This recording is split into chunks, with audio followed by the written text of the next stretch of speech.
Welcome back. New week, new episode with me, Rudy, your host. Hey, and I'm Sheldon, the founder and CEO of Sugarcane. And we are here to give you some more fun, sweet information about crypto. The tastiest.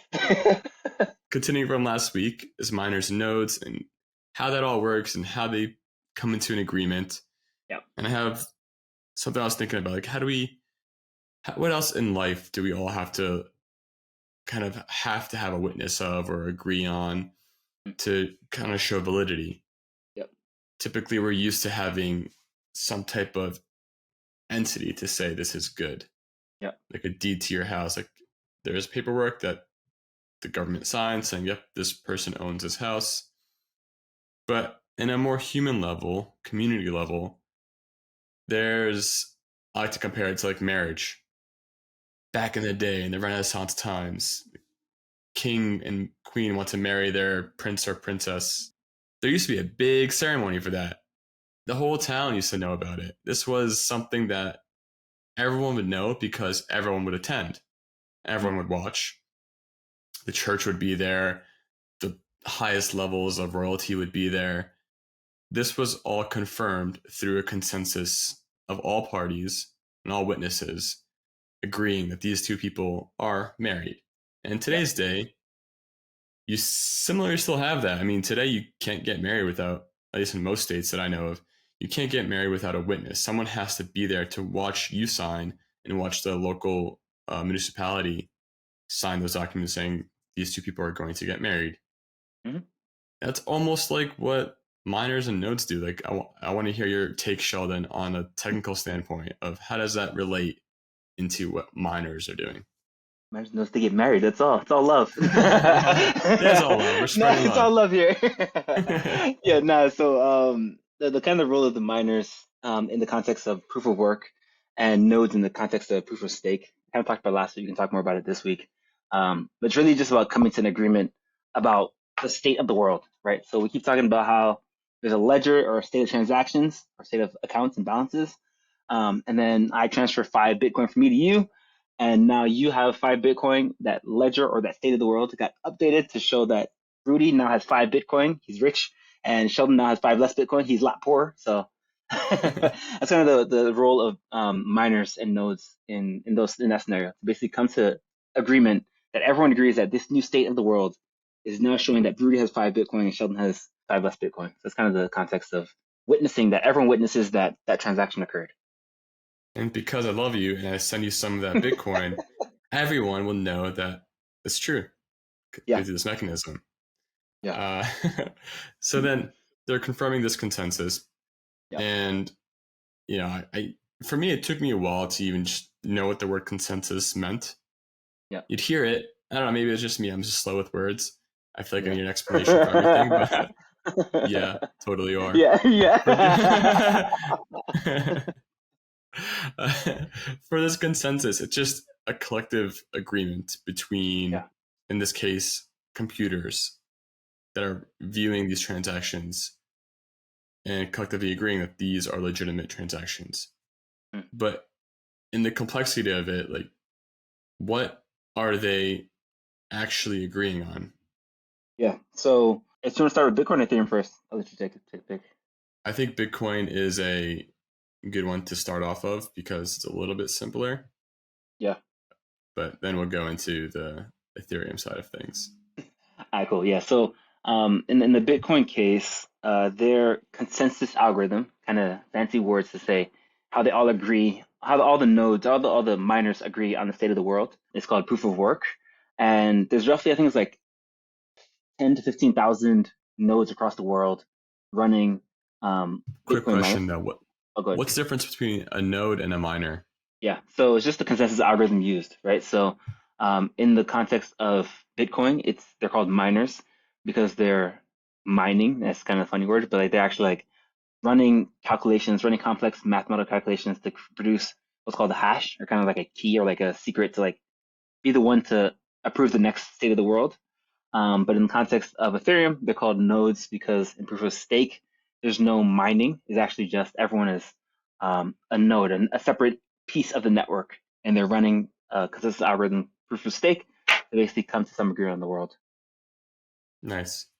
Yeah, And nodes are like, yeah, pretty much locations, like a ping point yeah. that's scattered across the globe. Yeah. So if you think about like connected dots, you know how like there's all those little dots that with numbers on them and there's like little lines between them.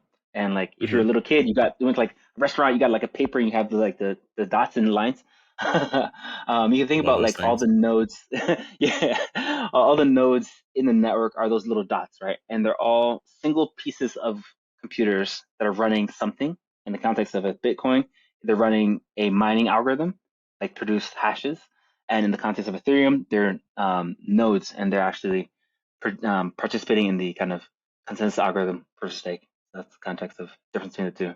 Cool. And now that now we're back into Bitcoin's reference of miners who are Yep. agreeing on these transactions that are happening. So when I send you a transaction in Yep. Bitcoin world, there are miners who are receiving these transactions and doing complex algorithms to prove that this address is legitimate in their network and is legitimately sending Bitcoin, and I genuinely have it. I'm not like faking how much Bitcoin I have, Mhm. and I actually am making sure that is true due to what was happened previously in the Bitcoin world. It kind of checks, right? Like it checks what happened last state and it continues on to next state. So if someone was trying to be malicious and edit a certain state of Bitcoin, it'd be very Mhm. difficult because it would break the consensus and that would just be booted. That wouldn't work.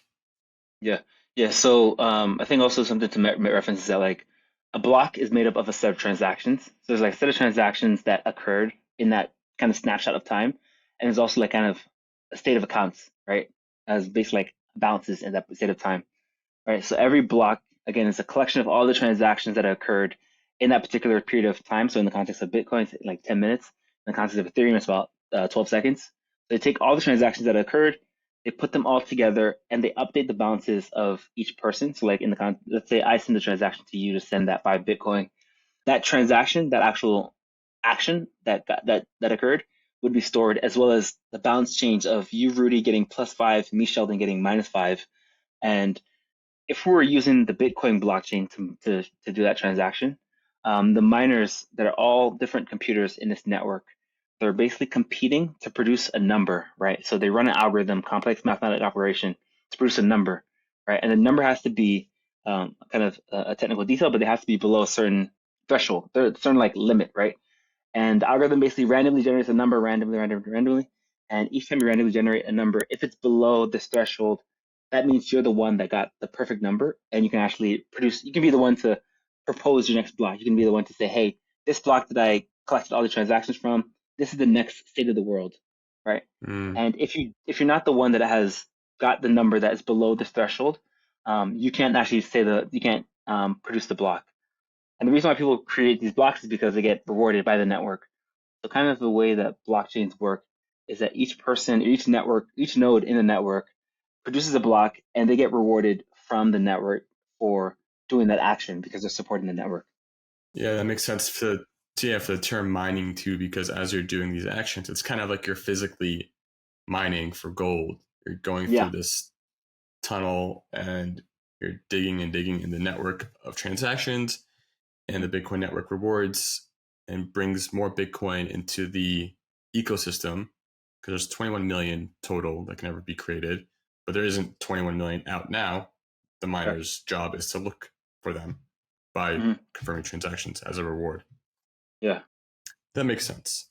Now, for Ethereum's sake, they were in a similar phase of proof of work. Now they're in proof of stake and they're using nodes instead of miners. How does that compare with proof of work? Yeah. So one thing you said that I actually want to touch upon in the Bitcoin case is that everyone knows this kind of there's 21 million hard cap in Bitcoin, and every 4 years, the amount of Bitcoin that gets created gets cut in half. So like if I'm the one that created a block and I submit that to the blockchain, I get rewarded. And so every 4 years, the amount that I would get rewarded gets cut in half. And so kind of the what ends up happening is that asymptotically, kind of like eventually the number will kind of slowly curve over until it maxes at 21 million. That's kind of the one thing I just wanted to bring up, just because I don't think people actually understand how the 21 million hard cap gets created just by the fact of like rewards that get slowly diminished over time. Mm-hmm. And the fun Um, thing too is if you ever lose any Bitcoin, like the stories of someone losing their hard drive with like 5,000 yeah, Bitcoin in it, that's gone forever. There's no recovering that. So it's like 21 million minus 5,000 in the yeah. system. So it's becoming more scarce due to human error. Yeah, people just like losing their computers, or like the computers getting destroyed with the keys that can actually access the Yep. account. Um, yeah, so that was the context for the 20 million hard cap. But like talking about Ethereum and kind of difference is that now in the Ethereum world, that in again October of last year, 2022, when they transitioned from proof of work to proof of stake, each of the nodes in the network, they put up a certain amount of Ethereum. So currently you have to put up 32 Ethereum as almost like a bond, or like a collateral to say, hey, I'm going to be a good actor in the system, and if I don't become a good actor, you can take my money from me, right? So anyone can basically take 32 ETH, put that up as collateral, and now they get a certain percentage chance of being the one to get rewarded for producing the next block in the system. And if you don't produce a correct block, if you say, hey, Rudy decided to send Sheldon 10 ETH when, or 10 Bitcoin, 10 Ethereum, when that actually didn't happen, um, the actual network basically checked that transaction that showed that Rudy never sent Sheldon 10 ETH never occurred, and Rudy is actually the one that still has the 10 ETH. Now the 32 Ether that I put up as collateral, as the bond, can get slashed or can get cut in half, because I was a bad actor in that scenario. That's how we can move from like having everyone compete, being the one to produce the correct number, the hash in the proof of work context. So now everyone is still a good actor because they have money on the line of losing if they don't become a good actor. If they do something bad. And that helps out against, I guess, people who are just massively rich whales who have gotten early and have like thousands and thousands of ETH. Yep. They can host a bunch of nodes, but they still would be, it would not be in their own best interest to try to maliciously attack the network. Yeah. Yeah. So in the case of Ethereum, it's actually technically more secure than Bitcoin, just because the attack vector, or the ways in which the Ethereum network can get attacked, are kind of limited, because like you have to put up money to be a part of the Ethereum network. And if you do something bad in the Ethereum network, you actually can get slashed, that money gets taken away from you, so you don't actually have access to that anymore. But in the Bitcoin case, if you were to buy, let's say, 50% of total computational power on the Bitcoin network, like say you bought a big warehouse full of ASICs, like the computers that are used to create Bitcoin hashes. Let's say I bought enough that I was actually able to control half the network.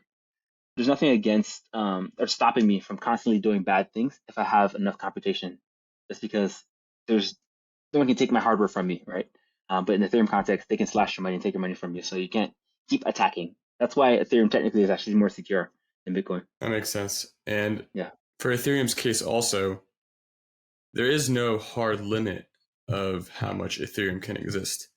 But they've yeah, introduced an interesting method of burning Ethereum during transactions to kind of keep it almost at bay, a balance of what yeah. is needed to keep the network alive and thriving. Can you go into a little bit about that since Yeah. we went into the 21 million Yeah, Bitcoin? you're opening a whole bunch of can of worms that are fun. Sorry. So, Keep it small. Keep it small. We have way more episodes to show out.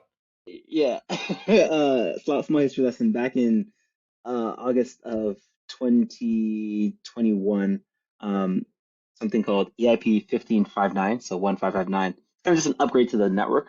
Ethereum introduced something that allowed for Ethereum people spend to actually produce transactions, or to actually get the transaction into the network, gets slashed, or like take a quick step back. Whenever, again, in the context of, let's say I want to send you 5 Ethereum or 5 Bitcoin, not only do I have to basically broadcast that, hey, I, Sheldon, am moving 5 Bitcoin from me to you, I also have to pay a small amount of money, kind of like a tip or tax. Um, this is called gas in the context of Bitcoins, or in context of blockchains. So I have to pay a small amount to the miners to basically include Context of my ETH transaction.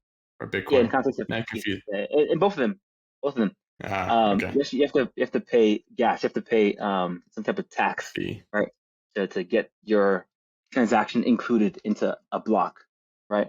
And what happens is that people can actually pay more money basically to guarantee that their transaction gets included faster into the network, right? Mm. So we can dive into transactions and gas in another episode as well. But Ethereum, kind of bringing back to full circle, is Ethereum introduced a mechanism to actually reduce the amount of Ethereum in circulation if there's a lot of activity, right? So like if there are a bunch of people who want to actually get their blocks included into get the transactions into included into a block, what happens is that people tend to pay more to actually get their transactions included. And so what happens in the Ethereum context, the actual network can recognize that more money is being paid, and it can actually like slash or actually like basically instead of paying the fee or the amount that people pay directly to the miners, it can actually just remove it or like take it away from the system. So the Ethereum network technically doesn't have a cap as to how much Ethereum can get created, but it also it's almost like a damping factor. It can actually reduce the amount of Ethereum in circulation. And there's actually there's a bunch of like dashboards out there that show how much Ethereum has been like burned or removed from circulation. Those are fun. You always feel Yeah. like, yeah, keep going down, make it more scarce. Yeah. So That technically, was actually, fun. every day, like Ethereum is actually reducing in how much circulation, how much Ethereum is in circulation. But again, that's Yep. a not longer conversation.